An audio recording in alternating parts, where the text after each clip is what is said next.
let me just start in the beginning. We object to the entire tape as improper bolstering and improper. There's been no prior inconsistent. There's been no repudiation. I'll disagree with you about that, given his testimony. So we're going to. Well, but you can. But that's your assertion. So okay. Next.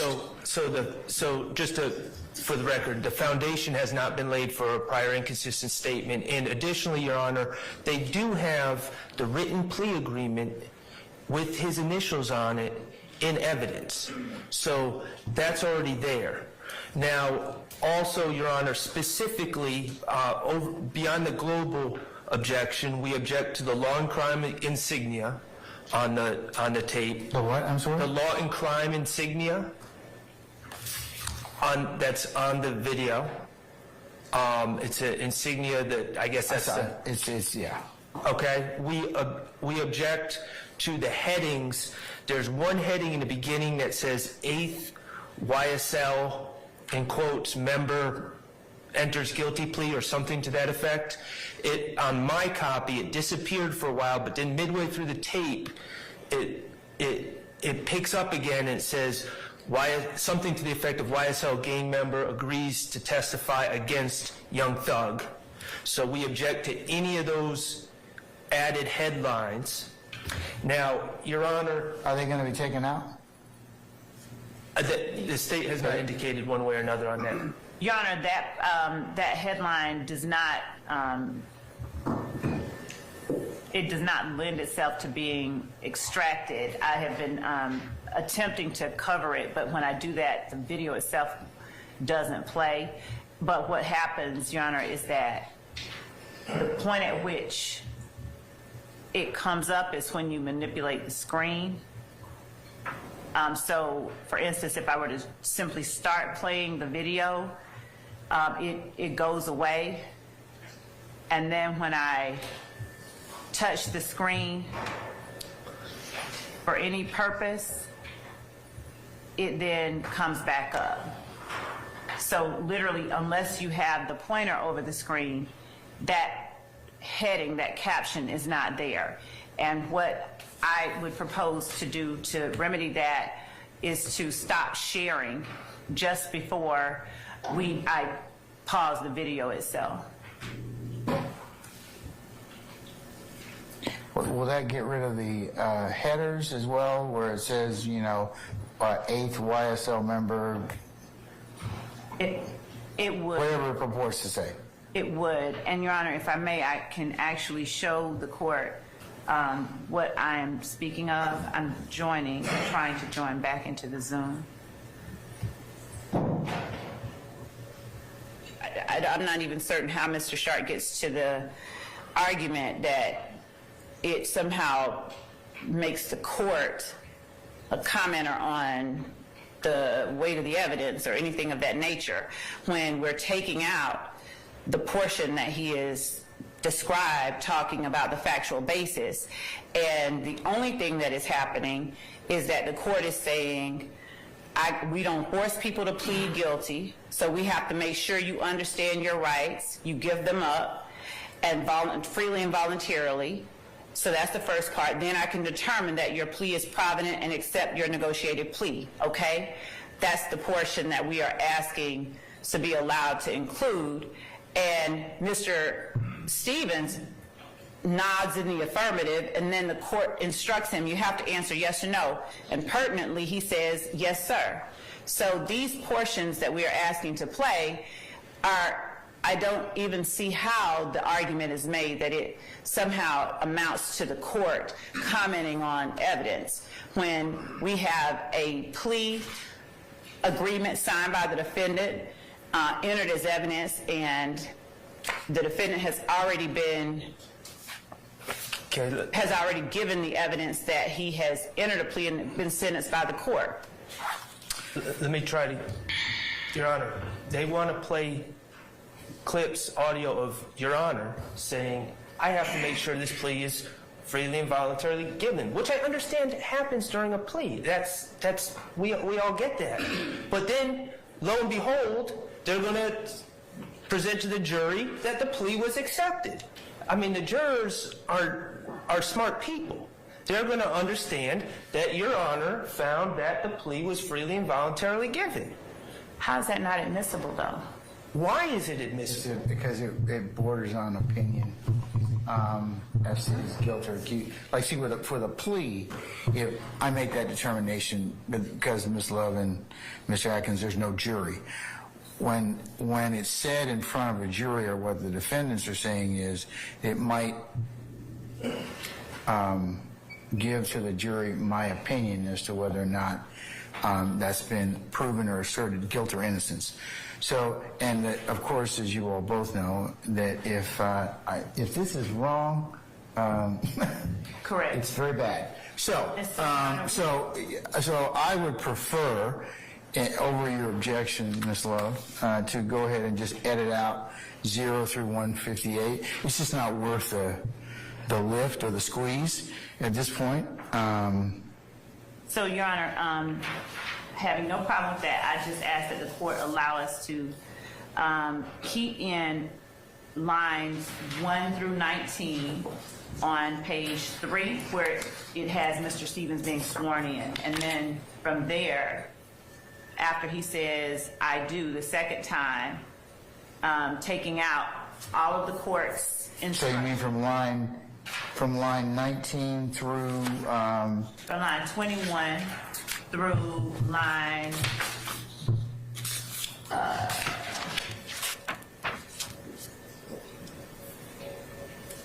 16. Play it? Yeah, please, play it. Let's play it and let me just hear it. 27. 10, please. 20, okay, I have it 20, 27, 20. Okay, you said 27, 20. Give or take.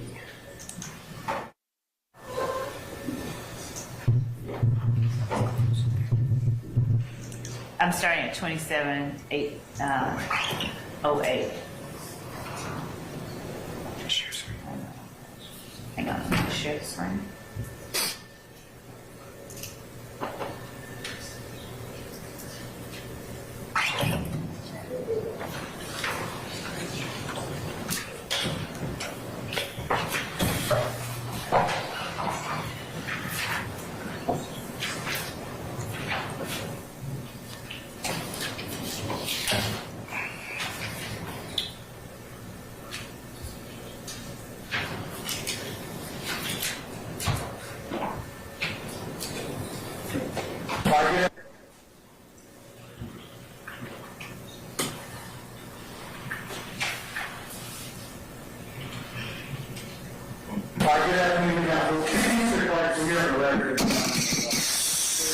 Versus Trontavious Stephens in indictment 20.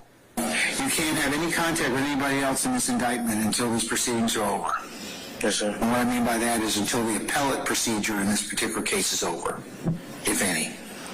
Do you understand that? Yes, sir. Okay. Do you have any questions about my sentence? I changed. You need to omit that, please.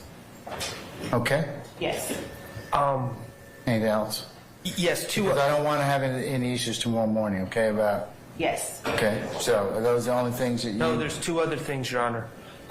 First of all, Mr. Matthews has brought it to my attention that at 1616 on what he's looking at, without manipulating anything, a headline comes up that judge shocked that YSL defendants reject deal or something. Okay, you know that those are all the fake folks that. I don't know. I'm just and what I mean by fake is fake news. It didn't occur. You know that. I'm not saying that you were shocked. No. Let me be clear. I'm not saying you were shocked. No, it's not.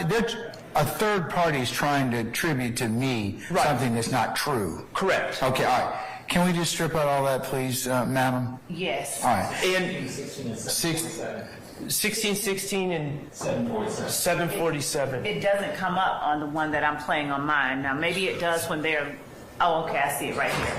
Please. Let's I'll just not make it a problem. Strip it out, okay? Yes. And Your Honor, I can see that under normal circumstances, there's some case law out there that states that this would be inadmissible. However, the state is stated repeatedly that they're seeking to introduce this as far as to prove that the plea was voluntary. So this is a very unusual circumstance. And I don't know how we determine, how we let the jurors, if the point of this is to not only provide inconsistent statements or present inconsistent statements, but also prove that the plea is voluntary, it seems to me that we're only giving the jurors half the story if we leave out what Mr. Stephens was facing when he entered this plea.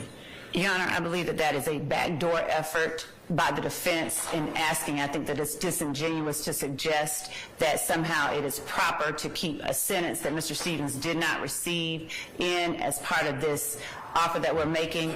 The only thing that we are asking not to be shared with the jury as it relates to this portion that we are offering as evidence is the maximum and minimum sentence range for the count that the defendants on trial right now are currently facing. It is immaterial because Mr. Stephens proceeded on a negotiated plea. But they are making it material. And the idea that this is a backdoor attempt by the defense, it's disingenuous. we're not, and it's disingenuous. We're not the ones trying to bring in this evidence. This is the video that they, excuse me. This is the video that they're seeking to introduce. Okay, but And now they're sanitizing the extrajudicial statements that they want to introduce to the jury.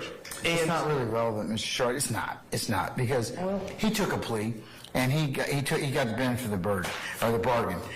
For you to telegraph or put this in here to the jury would not be relevant at this point in time. Because they don't decide punishment, and it should not be a factor that comes in. So that's why I think the state wants to take that out. Just for the record, the reason I think it's relevant is not because it's what my client is facing a lot more than the RICO charge. So I'm not trying to telegraph anything. No. It's just. But I think it is relevant if we're going to really parse whether it's voluntary or not, to tell the jury, if that's become an issue in a case about whether this plea was voluntary, tell the jury the whole story. Well, I'm gonna exclude those particular sentences. Thank you. I'll exclude. I already cross-examined Mr. Stephens that he was looking at on the RICO count 20 years to serve in prison, and that is part of his motive. It's bias. It goes to bias and motive. So yeah. Exactly. So, but still, That's why I wanted him.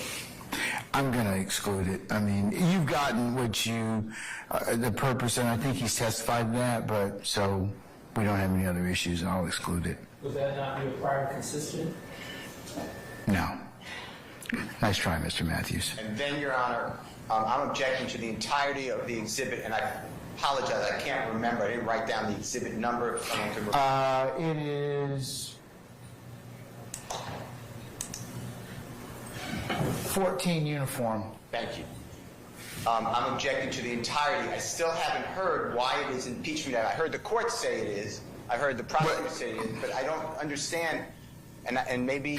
Well, I think the state was gonna respond to that, and I don't think we ever got to it, Mr. Steele. So, what's the purpose of 14U, Madam or Sir? Just so we can complete the discussion and or ruling on this. It is to impeach the testimony by implication that was elicited on cross-examination that Mr. Stephens did not have enough time to review the plea agreement, that I think on cross-examination he was asked about being given a bond, and then did you get out immediately when you did this? That was all intended to lay the inference for the jury that this was something that was done under duress. So essentially it is to impeach the notion that has now come out, the testimony, the inference that the defendant's questions and Mr. Stephens' answers would allow a jury to draw, which is that this wasn't a free or voluntary plea that he made, and he did this under the thumb of the state unwillingly, and he just answered yes to whatever was put in front of him. Mr. Matthews specifically asked, those were not your words, were they? And he said no. And other lawyers made similar inquiries of Mr. Stephens, and his responses to the questions that were asked on cross-examination allow the jury to draw the inference that it was not a plea that he readily and freely gave. Is that the only basis, madam? Your Honor, there were other matters as well. When asked on direct examination by the state, when I asked him whether or not this was the first time that he had seen this, or did he not have... Seen, what do you mean this? The plea agreement? Yes. Okay, all right. He said, he began talking and said something to the effect of, that was the first time that he had ever seen that paper, and he wasn't being responsive. There was an objection. It was noted that he was not being responsive. And again, his testimony was meant to give to the jury the impression that he didn't have time to review his colloquy, that he didn't knowingly agree to these things, and that he made the acknowledgments under duress. So that, coupled with the answers that he has given, are the reasons that the state seeks to introduce this, to allow the jury to see the circumstances under which the plea was given, to see his demeanor while giving the plea, and to see him actually exercise his right to change something. He stopped in the middle of the plea when Ms. Hilton said something he didn't like or didn't agree with. He's like, wait, what is that? I didn't read that. So he wouldn't answer directly when I asked him, when I kept asking him about having the opportunity to go over and discuss these things with his attorney.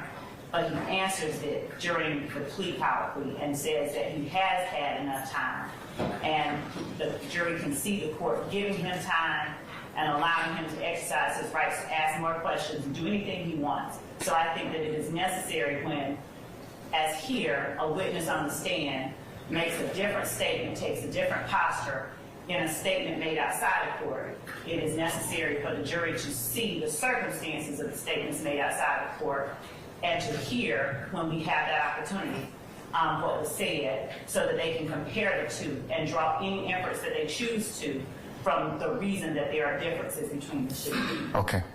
I have one other, I guess, inquiry or point. Within State's 14 uniform, there is a side colloquy between Mr. Stephens and Ms. Gladden, his counsel. Does that need to be addressed? Does that need to be edited out? Because it seems like that was a private conversation between the two of them that should probably not be included as part of the part of that. Your Honor, actually two things as to that. Nobody in here has any standing to make that argument. That's the first thing. And two, with respect to that conversation, it goes directly to what we were talking about, and the fact that Mr. Stephens is wanting to give the impression through his testimony that either his lawyer wasn't working for him or he didn't have enough time. Let's ask Ms. Gladden since she's here. Ms. Gladden, madam, anything, or do you concur with the state? Do you have any objection as to that particular colloquy between you and Mr. Stephens?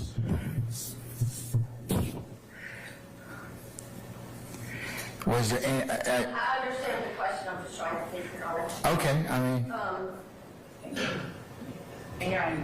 Is the state objecting to it, or? No, the court is just as a cautionary measure, just ensuring that, I mean, I know what it goes to. The state's told me that, and it goes to the jury being able to rate Mr. Stephens' testimony in regards to whatever they are asking for them to consider it, credibility or otherwise. So, but that's their determination. So the side colloquy, if I just want to reiterate, Judge, and you stated is that it might have the implication that I have not gone over everything with him because I was explaining something in the middle of the plea. Is that? So is it okay to leave it in?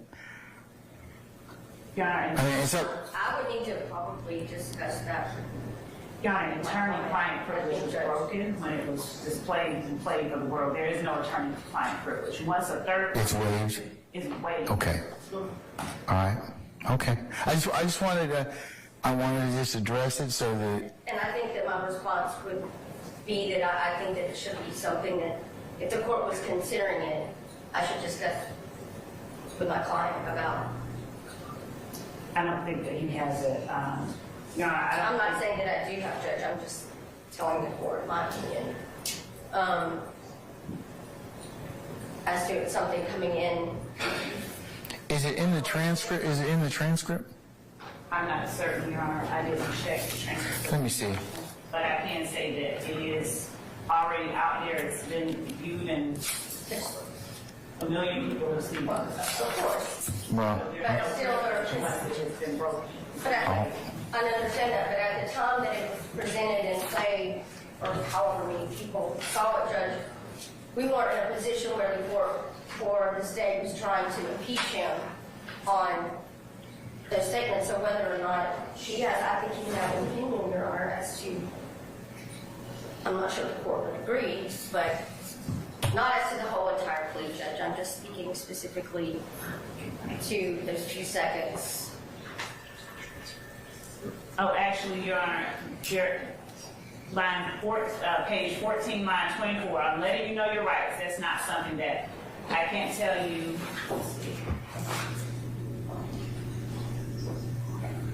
Okay. So, Your Honor, I'm not certain that. I think the plea transcript, does it say off the record conversation? It does. But Okay. again, Your Honor, two things as it relates to Mr. Stephens having an opinion. He doesn't at this point have a right to assert a privilege that has been waived by virtue of a third party having already heard the statements, number one. Number two, Ms. Gladden, and with understanding, of course, that the court wanted her to weigh in on it, but she has no standing at this point in these proceedings to intervene because the statements that are being played do not in any way adversely impact her client. There is no privilege when it has been waived, when statements have been heard by a third party. So understanding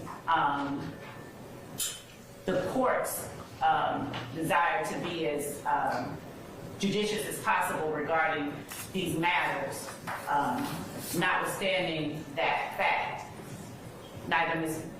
Gladden nor her client, nor either defendant in the courtroom has either standing or a right to assert attorney-client privilege or suggest or in some way keep these sort of statements out for those reasons.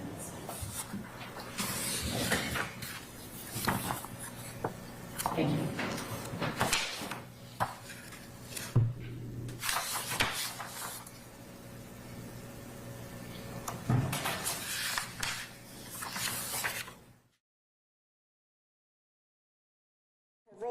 Your probation or parole may be revoked based on your entering a guilty plea today. What on it? By law, they have to say that you're probation. Why that ain't in the paper though? That's abortion rights. That's just. I ain't read it. Can you repeat that? Sure. I'm letting you know your rights. That's not something that's going to. Mr. Stephens? Yes, Your Honor. Okay. First of all, he wanted me to apologize that his discussions and our Got the what? I'm sorry, ma'am? that we took so long. Not to worry. Don't worry about that. All right. And on his behalf, Judge, he has no objection to the state's request to redact those few seconds. So you mean The state request to redact those 3 seconds when we had. the off the record conversation? I'm sorry.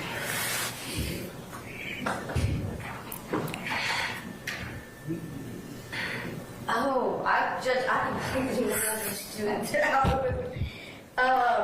Judge, we don't mind it coming in. So you're okay with it being? Yes, we're okay. You're okay with that? Yes. Off-the-record conversation to be played, and your client's okay with that? Yes, Your Honor. All right. Do you mind if I ask him for purpose of the record, please? Okay, can we have him come in? I'll go to Judge. All right, thank you. Mr. Stephens, you can have a seat in the witness chair again. And Ms. Gladden, you're welcome to stand next to Mr. Stephens. Thank you, Your Honor. All right.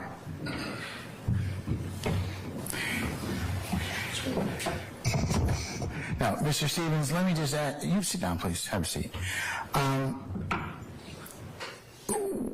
We have had a conversation, that is the parties in here, the state and your counsel, as to your plea that was given some time ago. Do you remember that? Yes. Okay. Part of that plea contains what appears to be kind of an off-the-record conversation between you and Miss Gladden. Okay, did she talk with you about that? Yes. Okay. Is it your desire to invoke your attorney-client privilege, because that would be a private conversation, or do you wish to go ahead and if you invoke your attorney-client privilege, we won't play that particular part of the video, okay? If you say, I'm okay with it, then we'll play it. And I just need to find out whether or not your attorney has talked with you about that, because it's your privilege to hold or to waive. So, tell me what you want to do. Sure. Do you mind it coming in or not? Oh, man. You don't mind? No.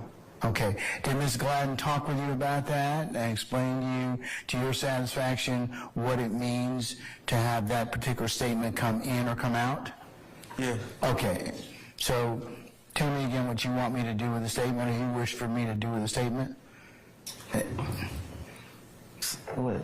I don't legit. You don't object to it coming in? No. Okay. So you waive the privilege just as to that particular statement that you made, that you and Ms. Gladden were having a conversation as to? Yeah. Okay. All right. Mr. Stephens, can I get you to step out just 1 second so I can kind of discuss a little bit of scheduling, and then I'll tell you when you need to come back, okay? Okay, so what I want to talk with you all about now is just the scheduling, okay? It's gotten to be about 3:30. You all are going to need to do a little more work in terms of State's 14 uniform. So would it be appropriate for me to go ahead and release Mr. Stephens?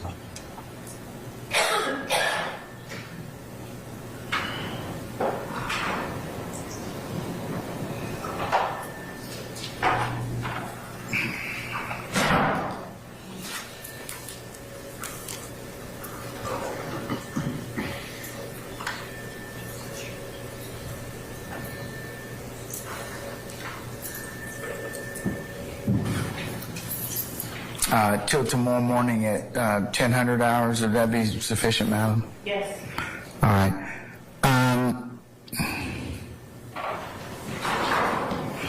It's my intent tomorrow to tell the jurors to come at 10 for a 10:30 start time. That's just for scheduling, for you all's edification. Okay.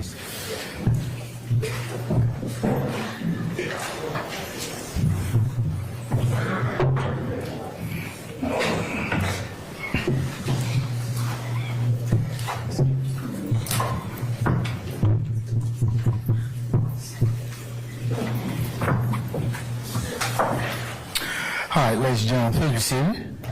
All right, thank you, Sergeant Ingram. Mr. Stephens, we are going to excuse you till tomorrow morning.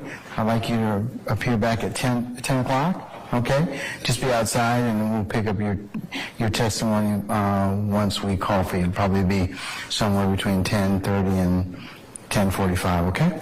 Yes, sir. All right, so see you in the morning.